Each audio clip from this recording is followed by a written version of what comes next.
semuanya ini karena pengurahan kita. Dan aku juga mengucap syukur Tuhan sudah memelihara kami umur 1 tahun lebih. Itu sangat-sangat luar biasa. Kenapa? Saya sudah dikaruniai Tuhan umur 77 tahun. Semua ini karena doa saudaraku semua yang ada di sana. Terima kasih, selamat berhati, selamat berhati.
Ibadah rumah tangga pada saat ini kita lakukan di dalam nama Allah Bapa Sang Pencipta yang senantiasa menyertai dan memberkati umatnya. Kasih karunia dan damai sejahtera dari Allah Bapa dan Tuhan Yesus Kristus senantiasa menyertai kita semua. Amin. Sebelum kita pewartaan firman Tuhan, marilah kita tunduk kepala sejenak untuk kita berdoa. Tuhan Yesus, kami siap untuk mendengarkan firman-Mu. Berikan kami hati dan pikiran yang tertuju pada Engkau ya Tuhan. Urapi hamba-Mu yang akan menyampaikan firman-Mu, supaya hanya kehendak-Mu sajalah yang dinyatakan. Tuhan Yesus, kami sudah berdoa dan mengucapkan syukur atas segalanya. Haleluya, amin. Sehat-sehat ya. Kok lemas sehat ya? Di hari ini ibadahnya luar biasa. Saya kaget tadi ada full band. Biasanya kan dihandle oleh Pak Akif and the band ya. Sekarang teman-teman pemuda full band luar biasa. Aplaus dulu dong buat teman-teman kita. Yeah. Firman pada hari ini kita ambil dari PAH yang hari ini tanggal 13 Agustus 2025. Bedanya di PAH itu kan bahasa Jawa nih. Kalau merasa pernah janji Tuhan itu belum kunjung datang.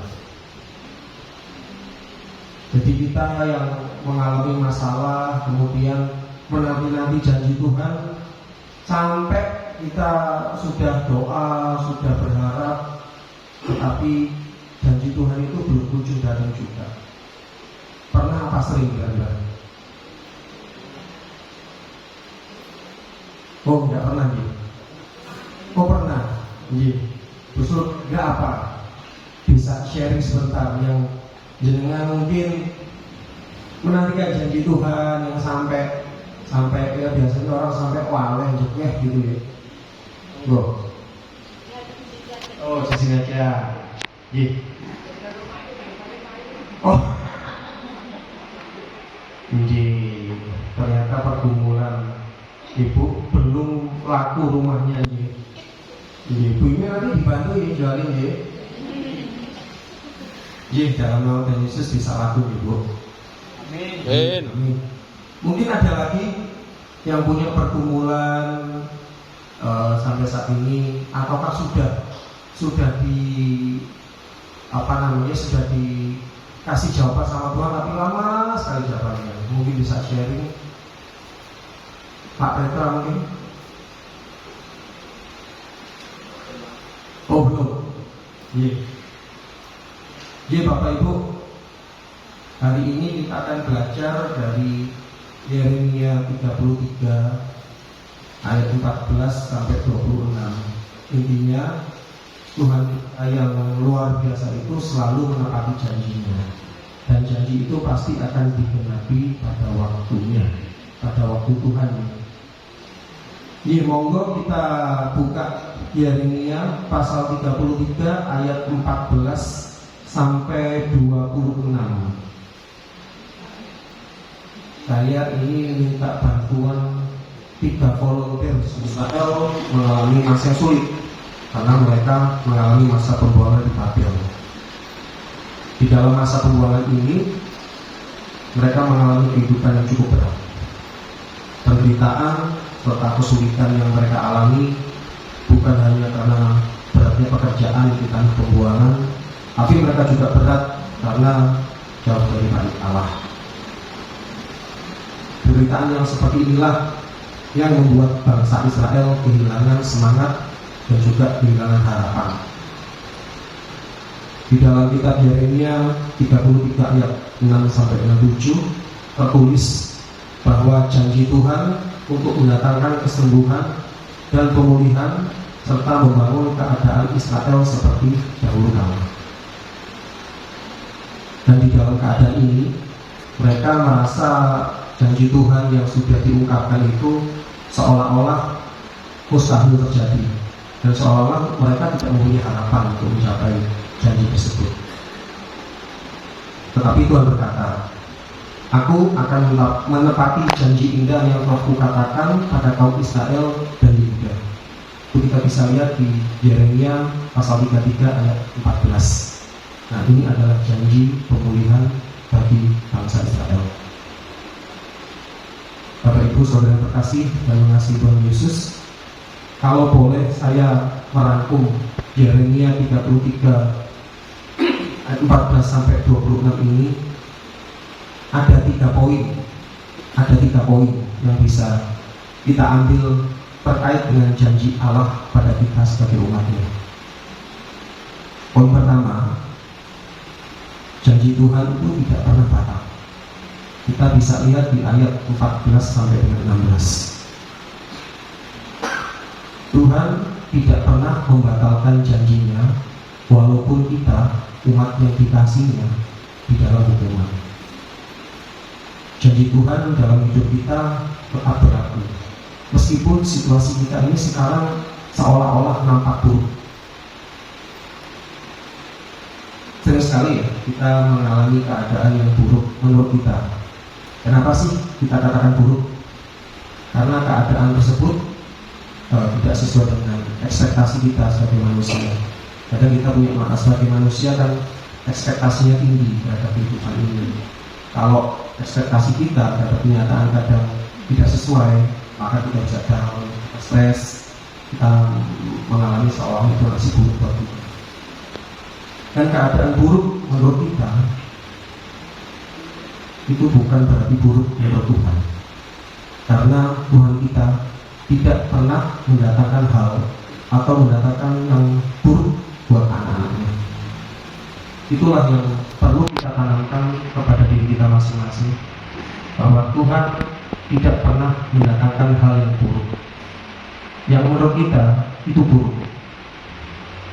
Dan di dalam hal-hal yang buruk menurut kita pasti ada hal-hal baik atau sesuatu baik di balik itu. Kita bisa melihat di dalam Ayub. Kalau kita baca Ayub 1 sampai 42 itu kan mungkin kita semua sudah tahu ya Ayub ya. Ayub itu di perjanjian lama juga, Bapak Ibu ya. Ayub itu kalau jangan tahu dekat sama Esther, dari Esther kemudian Ayub di perjanjian lama. Menurut pandangan manusia, Ayub itu kan kehilangan harta, kehilangan anak, kehilangan kesehatan, dan juga kehormatan sebagai orang yang dipandang pada waktu itu. Dan rasanya kalau kita menilai itu merupakan sesuatu yang buruk bagi Ayub, karena hal-hal yang tidak baik menimpa dirinya. Tetapi ada maksud Tuhan yang baik di balik semua itu, di balik yang Ayub alami, yaitu membentuk iman Ayub agar menjadi semakin murni. Akhirnya Ayub sekarang menjadi teladan ketekunan bagi umat yang percaya pada Tuhan. Dan juga maksud Tuhan adalah Allah menyatakan kemahakuasaannya, bahwa Allah yang memberi, Allah juga yang berhak untuk mengambil. Akhirnya apa? Janji Tuhan pada Ayub, hidup Ayub dipulihkan 2 kali lipat dari yang sebelumnya, dan hubungan Ayub dengan Tuhan menjadi semakin intim. Yaitu maksud Tuhan dibalik sesuatu yang menurut kita buruk, tetapi maksud Tuhan itu luar biasa yang tidak kita pikirkan. Itu yang pertama. Yang pertama tadi apa? Janji Tuhan tidak pernah batal. Yang kedua, janji Tuhan selalu tepat waktu. Kita bisa baca di ayat 17 sampai dengan 18. Di ayat itu Tuhan memelihara janjinya melalui garis keturunan Daud dan pelayanan imam-imam orang Lewi. Bapak Ibu, waktu Tuhan itu berbeda dengan waktu kita. Betul ya? Kadang kita merasa kita sudah memplanningkan sesuatu gitu kan. Hari ini kita memplanningkan A, kira-kira kita lihat hasilnya B yang kemungkinan besar di depan atau di depan.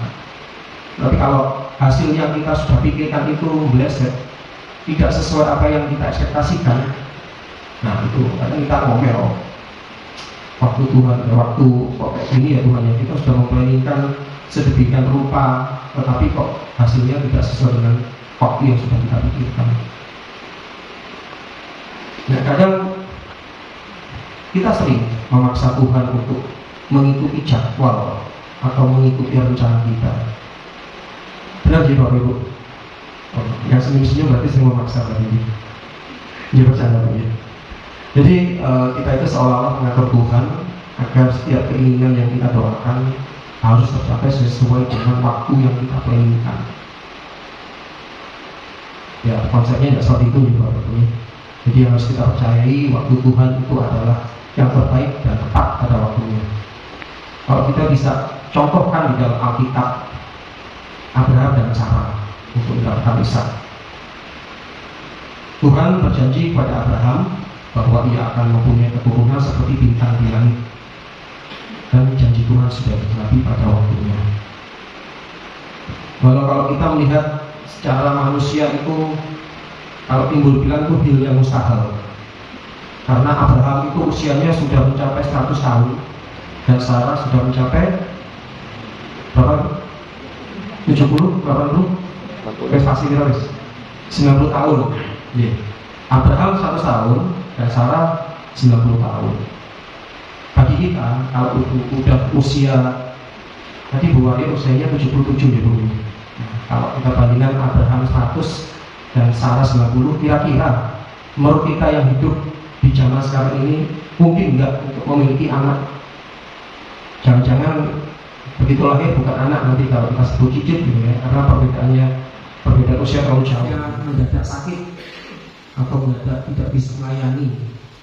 Nah ternyata ada orang atau ada warga yang bisa mengambil alih di saat-saat terakhir, nah itu just in time, tepat pada saat dibutuhkan. Jadi itu buat ini aja, buat apa? Buat nulis kita aja lah. Kalau ditanya bedanya itu. Ya, jadi yang pertama tadi, Tuhan tidak pernah membatalkan janjinya. Yang kedua, janji Tuhan selalu tepat pada waktunya. Dan yang ketiga, janji Tuhan dilandasi oleh kesetiaan Tuhan. Kalau kita baca di ayat 25, Tuhan sudah membuktikan janjinya itu setia, karena Tuhan menggunakan siang dan malam untuk tetap berputar sampai saat ini. Nah, kalau alam semesta saja setia bekerja sesuai dengan perintah Tuhan, apalagi janjinya kepada kita sebagai anak-anak yang dikasihi. Dan juga pada ayat 26b, Tuhan memulihkan keadaan dan menyayangi mereka. Itulah kalau Tuhan sudah sayang anak-anaknya, pasti Tuhan akan setia pada janjinya kita. Jadi Bapak Ibu yang dikasihi dan mengasihi Tuhan Yesus, siapa yang pernah melihat seorang petani menanam benih? Adakah kira-kira? Atau langsung dengan pelaku untuk penanam benih padi? Tidak ada ya. Jadi saat seorang petani menanam benih padi, petani tersebut tidak akan mengecek day by day pertumbuhan benih itu. Misalkan pagi ini dia menanam benih, terus dia besok ngecek, oh benihnya bertumbuh belum ya. Besoknya lagi dia ngecek, bawa lista atau penggaris atau alat ukur yang lainnya, kira-kira sampai mana ya. Kan tidak seperti itu ya.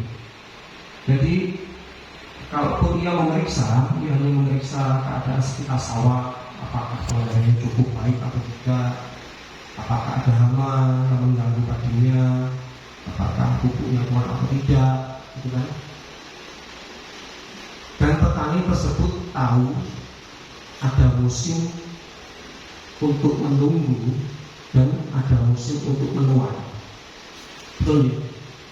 Jadi petani itu sudah tahu ada saatnya kita menunggu janji Tuhan, ada saatnya kita menuai janji Tuhan.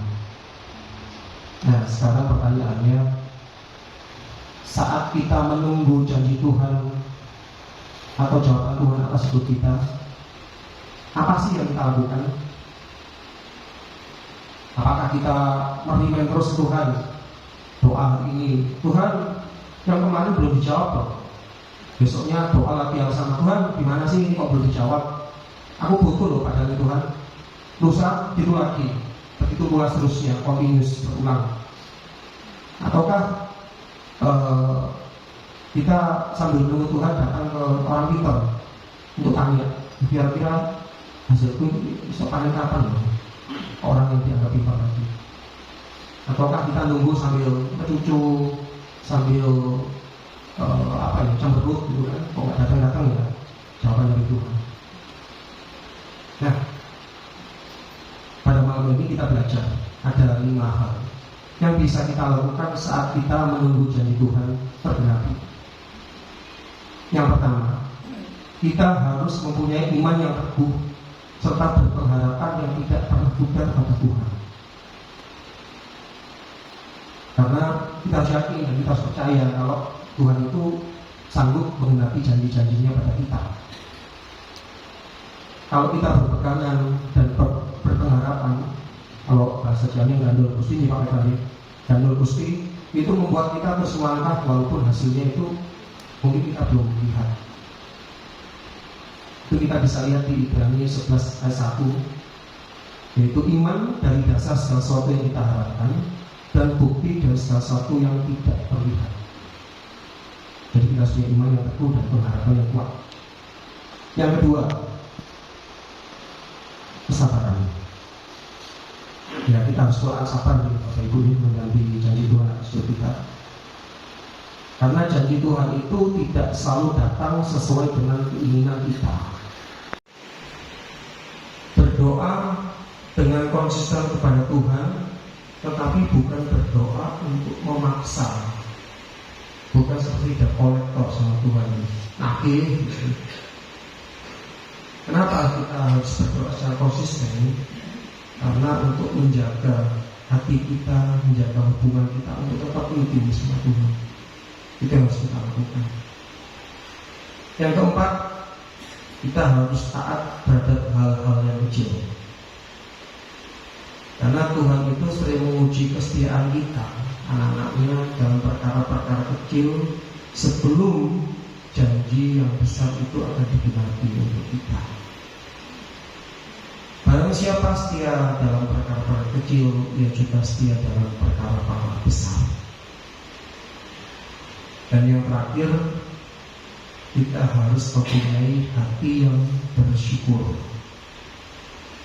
Karena dengan hati yang bersyukur menjauhkan kita dari sikap komplain, mengeluh, bersungut-sungut.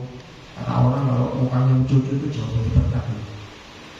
Jadi ya kita harus selalu bersyukur meskipun hasilnya itu belum nampak, belum kita rasakan. Dalam Tesalonika 1 Tesalonika 5. Nah, kalau tadi mau menunggu ya, ada dua musim. Yang pertama menunggu janji Tuhan, yang kedua menerima janji Tuhan.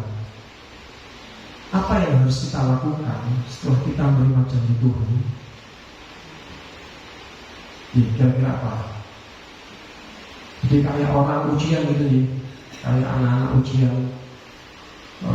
Mereka sudah belajar, betul, menunggu hasil ujian. Begitu hasil ujiannya diumumkan dan lulus, coret-coret, akhirnya melakukan hal yang tidak baik gitu kan.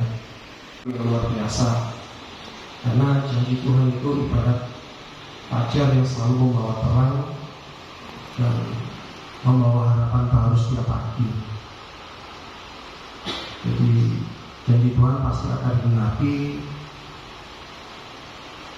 asalkan kita tetap setia, asalkan kita tetap berserah, bersyukur, dan